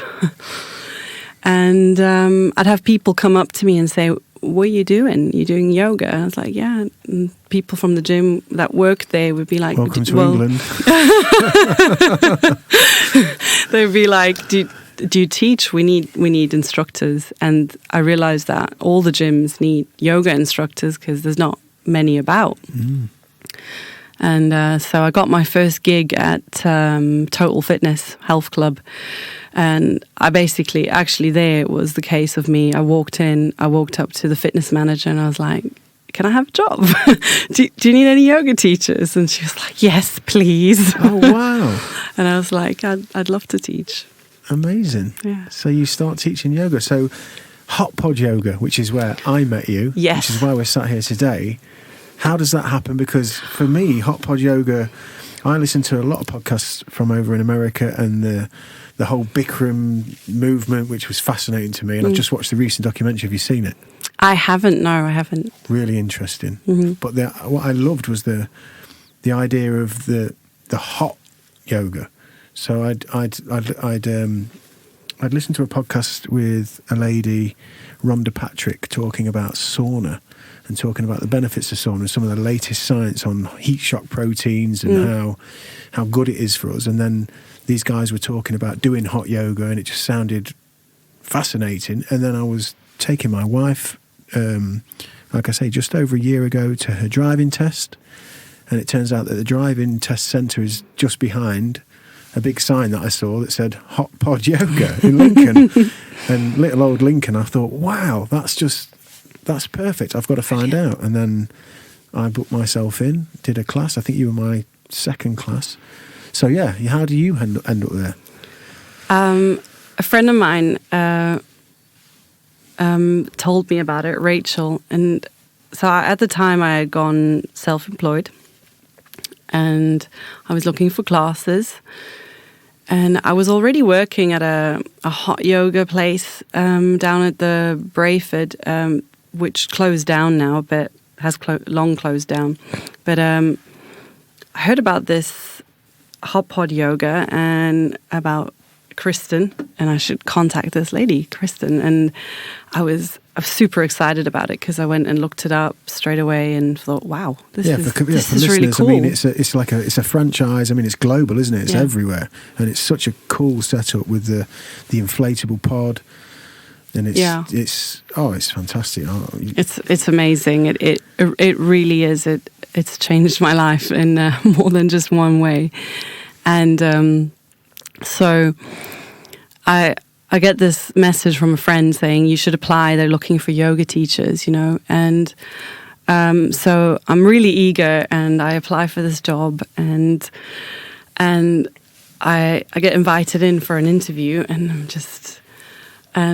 at the time, so the owner owns a CrossFit box and runs a CrossFit box, and at the time they were still in a different location. I went to this interview and I didn't know what to expect. I didn't know what this was going to be. The hot pod hadn't even been built yet, and I got out of my car and through the glass window of Kristen's office, I could see her, and she just got up and had this huge smile and these huge big eyes, and I was just like, "Wow, this is the first time." She's got a lovely energy. Yeah, and it was like one of the first times in England, someone's just like. Well, it turns out she's Canadian. Yeah. I know. Not to discredit the English people. We love art, but I've got loads of anecdotes about amazing English people, and so I was just like, "Whoa, who's this?" And I sit down in her office, and we're just talking about everything else but the hot pod yoga, really, and then just so you just resonate and you just and I just thought, this is so cool. I want to work for this woman, and I thought I would like to work for this person. That was my first impression because of Kristen's energy and her positivity and how the environment that she sets for all of us, not just myself, but all the other amazing teachers at the Hot Pod Yoga Lincoln, that's what makes it very special is her energy. Yes, and the environment that she sets for us makes it very, very special. And so I was like, I want to work for this woman. And I thought, so that was my first impression. And then the pod was being built, and it came around all really fast, that there was the launch weekend was planned and all these new classes and it was just epic. I was actually really quite, I felt like, again, it was one of those profound moments in my life where I'm going to be spending a lot of time in this reception studio area, in this pod, in this hot pod. I just thought, here again, something big's going to happen, or more than one thing.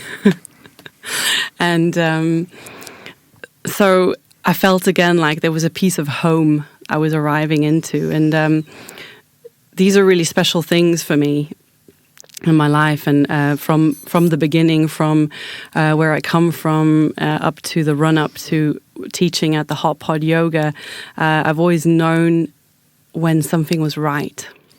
Like the moving to Lincoln, taking the leap, going surfing, doing my yoga teacher training, and just doing yoga full stop.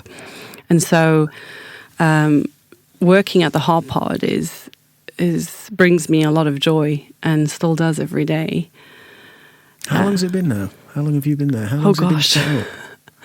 It's been set up about, we had the anniversary in August, I believe. August or June, July. Okay. Gosh, I'm like... So we're heading towards, we're a year and a half in then of it being up and running. So I caught it in, I think it was September.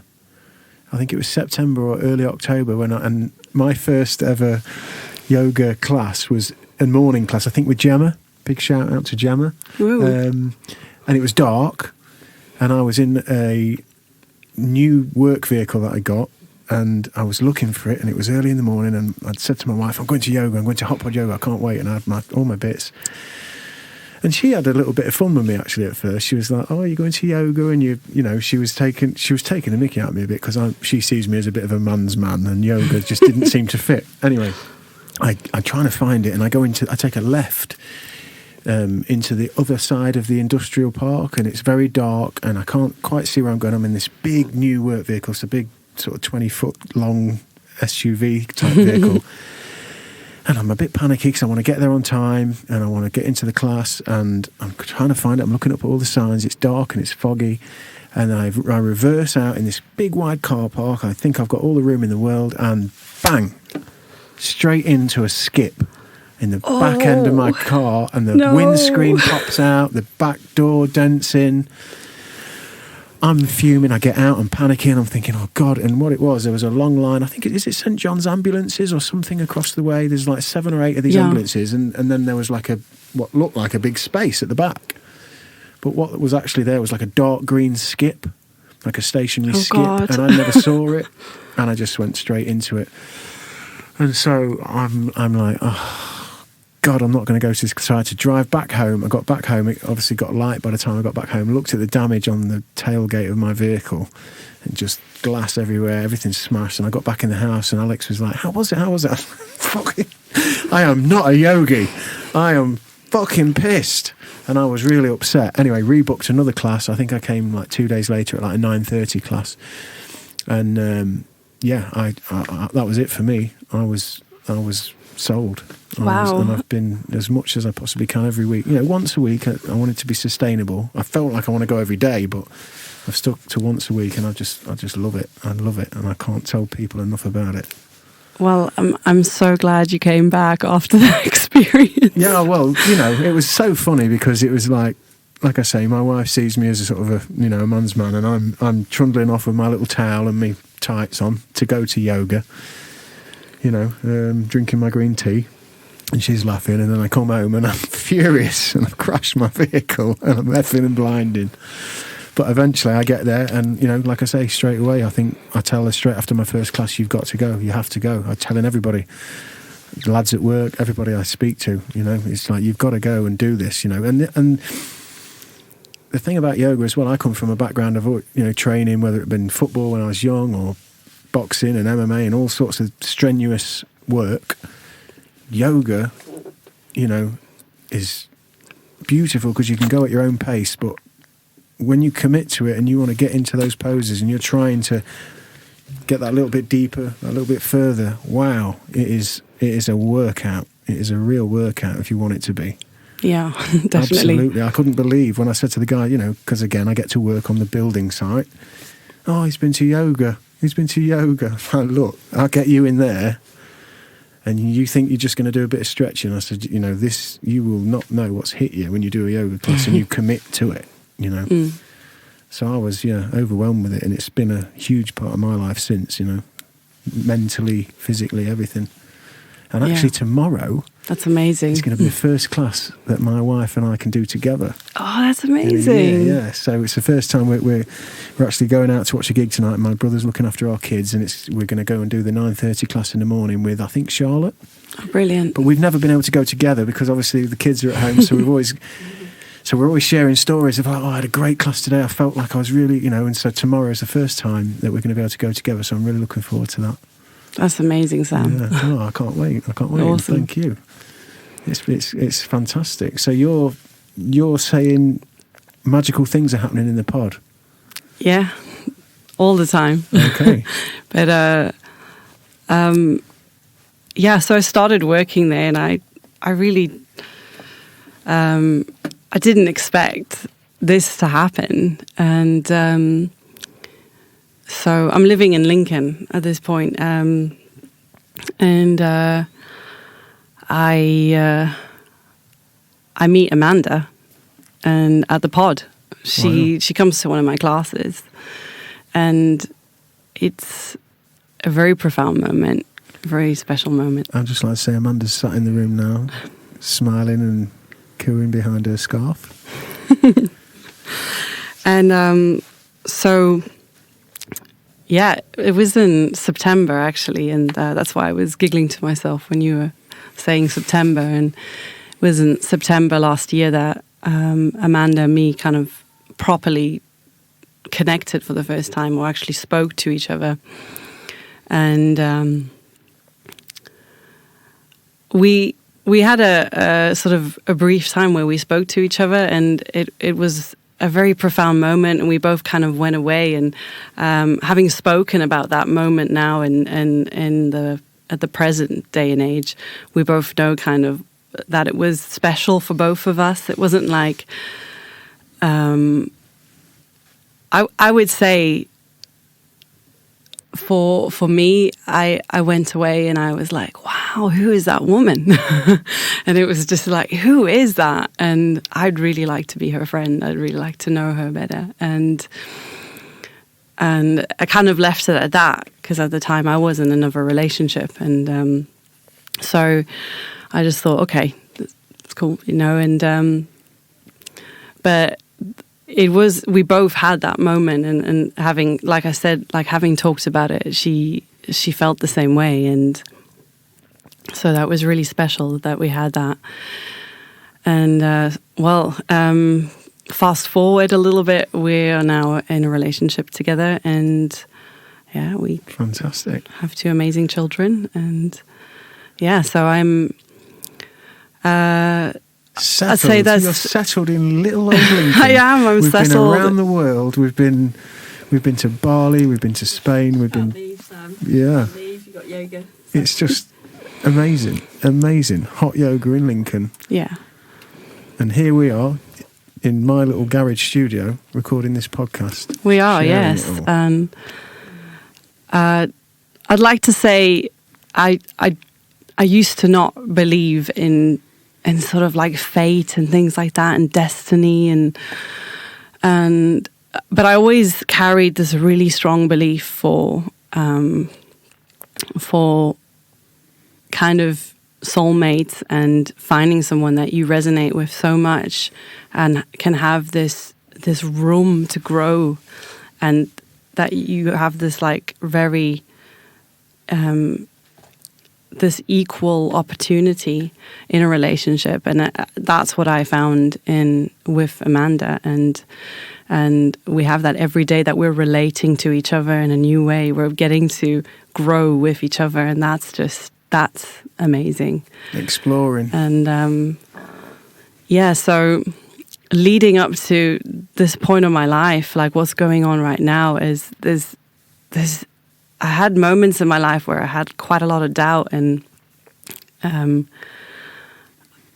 would like to just sort of bring back a small anecdote from that, because there's and this ties into the yoga, this ties into soulmates and falling in love, and this ties into sexuality, and also back into surfing and taking a risk and being bold and trying new things. And it's a really, really small thing that happened to me in Bali is I lost my motorcycle keys. I was renting this motorcycle, and I'd rented from somewhere up north, and I was on the peninsula in Nusa Dua on Bali, which is quite a wild south.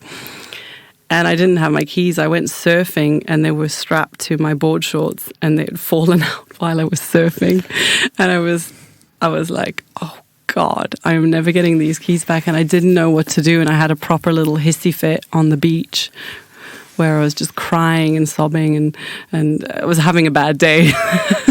And I was walking along this beautiful beach, white sand and turquoise blue water, and it was the middle of the day, the sun was shining, there was a nice little surf out there, and I was just thinking, oh, well, I'm not going to get these keys back. I better just relax. And there's nothing, what can I do? I'm on a beautiful beach in Bali. I'm barefoot, walking along. It's the perfect weather. It's the perfect day. I'm just going to relax and breathe and enjoy this day. And as I was walking along the beach, these keys on just kind of like they're stuck to a band, like a fabric band, just kind of wash up right onto my feet. And I'm looking down and I think, okay. That's a moment when the gods are just sort of, you know, and I joke, but I do live by this as well. I honestly, you know, and it's woo or whatever, you know, but I do believe that there's something in the willingness to go into the unknown, into the, like as you mentioned, the words bold, the bravery of allowing yourself to go beyond what you think your restrictions are, morally, ethically, you know, in every way of moving outside of what our framework is of ourselves. I think that's rewarded somehow, whether it's these little things that lead one to the next, you know, your keys washing up at your feet, you know, I mean, read it how you will, but that's a beautiful kind of little synchronistic orb just going pop. Yeah. It is what you just went through in your mind. It's okay, I'm on the beach, I'll sort it out, it's going to be fine. Keep it together, and then there they are. It's like that you're being thanked for just being, allowing it to be. Yeah. Yeah. And that was a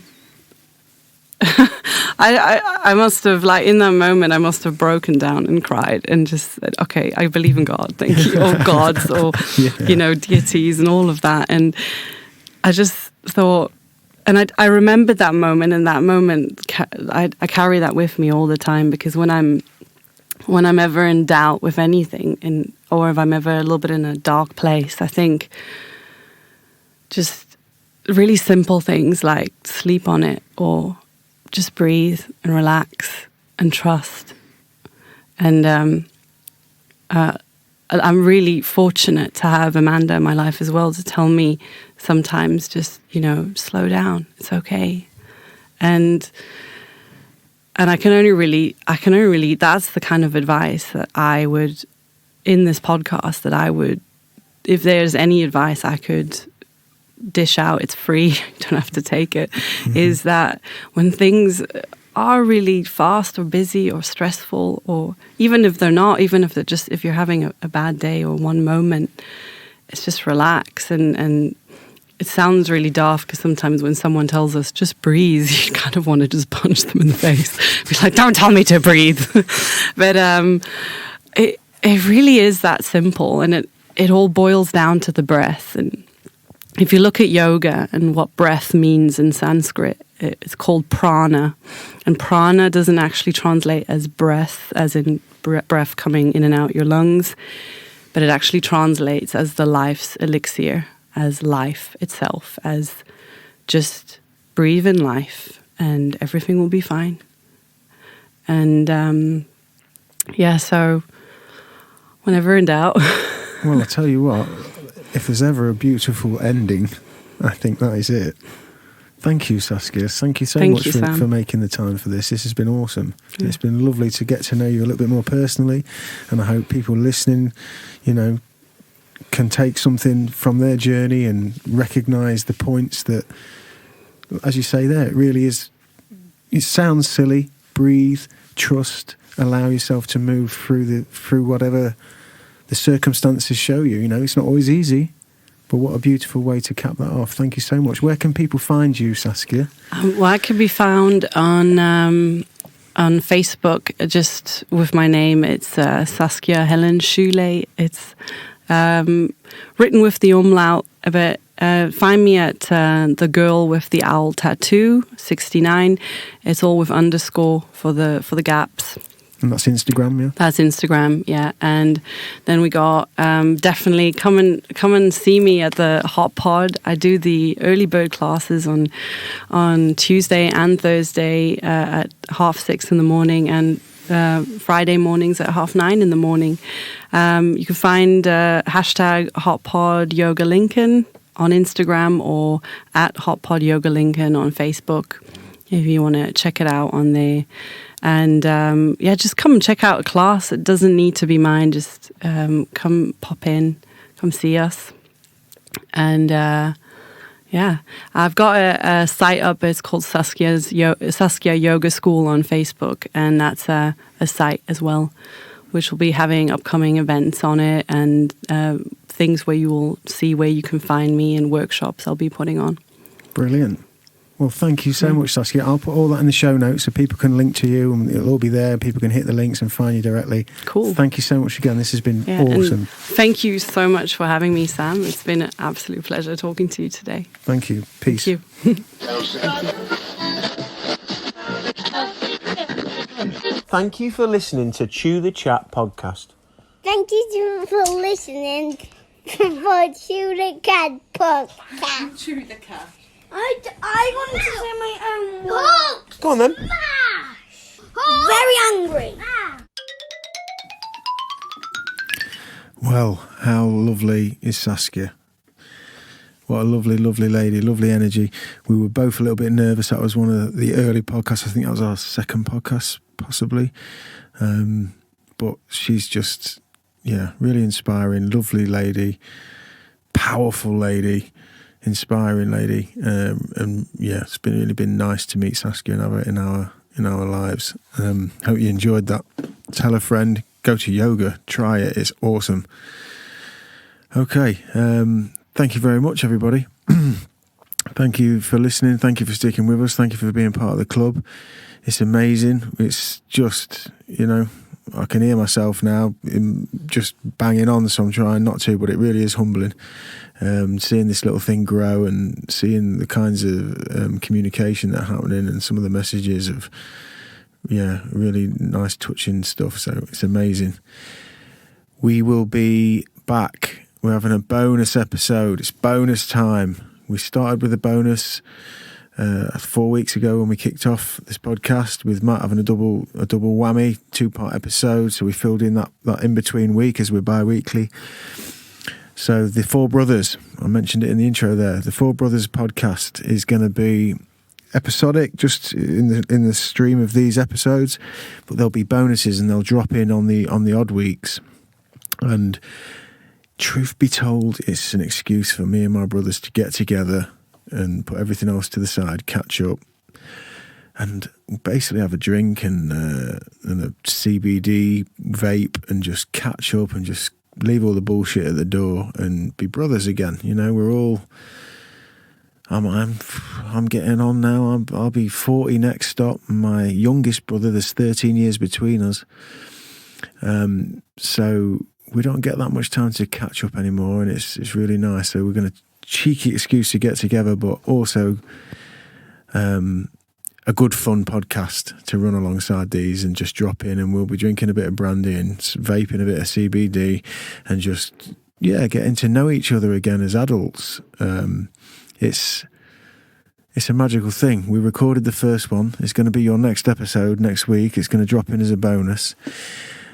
Pre-warnings, precursors, some spoilers, absolute spoilers in there for the Joker movie. A couple of others. I mean, we all got a little bit drunk, so I can't really remember too much, but I know there's spoilers in there. I know there's no holds barred. I know the conversation sways here, there and everywhere. And my three brothers, Harry, Joseph and George, who you're going to meet, and who you're going to, they're going to be in your ears this year, and you're gonna hear them rambling, drunk, and what have you. But it was really actually quite nice looking back from what I remember. Although it was a chaotic conversation, there was a nice theme of, us sort of getting getting reacquainted and just letting loose. But those guys had never been in front of a mic before, so I thought they did really well. We probably do need to learn not to speak over the top of each other, and let each other finish a story every now and again, which might be beneficial. But it was fun, and I think you can hear that fun come through. So that is going to be episode number 6. It's going to be the 4 brothers, the first outing for 4 brothers, and it's fun. So if you want to have fun with it, it's definitely that, if you can stick with it. Okay, guys, thank you to sponsors. Go Deep, awesome. Go and float. Take care of yourself. 10% chew. Do it. GoDeepFlotation.com and LincolnCryolab.co.uk. Get frozen. What's cooler than cool? Ice cold. I'm sure that's what Andre said back in the Outcast days. Yeah, amazing. Do it. 10% off. Code word chew. Look after ourselves. You know, it's one chance you have got. You know, take care of that bit, and most of it will fall into place after that. So thank you again, everybody. Welcome to the European parties, the Germans, the French, the Dutch, the Belgian, the Norwegian. Those numbers are creeping up, so you're clearly telling friends, and yeah, it's awesome to have you. It's wonderful. Thank you very much. Like and subscribe, rate and review, tell a friend. Just give this podcast a little bit of love. It really helps with the algorithm. Thank you so much, everybody. We will see you next time for 4 brothers. Get yourself a crash helmet, a nice bottle of IPA or a spirit. Kick back and chill out and have fun with that one. We'll see you again soon. Take care of each other.